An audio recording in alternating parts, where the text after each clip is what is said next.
So we've seen the headlines, but what's actually happening at the height of our spring market in Nova? Here's the latest data for May 2025. Let's get into it. So let's start with months of supply. In Loudoun County, we had 1.78 months. In Fairfax County, we had 1.7 months. This is up compared to 2024, but at under 2 months of inventory, we are still sitting in a seller's market. Moving on to median sales price. In Loudoun County, our median sales price was $805. In Fairfax County, it was $775. This is up just about 3% in both counties. Median days on market in both Fairfax and Loudoun County, we were at 6 days on market. Now this is up 20% compared to 2024, but that is all relative because things are not sitting around for long at only 6 days on the market. And the number of transactions in Loudoun County, we were at 476, which is up about 6% compared to 2024.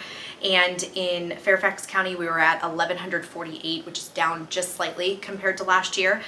In both counties, it is more than we had in March, which is what we would expect. And lastly, the sales price to list price ratio in both Loudoun and Fairfax County, we're at just about 101%. This is down just a little bit compared to 2024, but as you can see, things are still selling for the most part above the list price. So taking this data and talking about key takeaways, the more supply has been overall positive for our housing market. The lack of inventory had been a major constraint for several years, and many buyers are eager to take advantage of the growing supply, although that is relative because we still have low supply overall.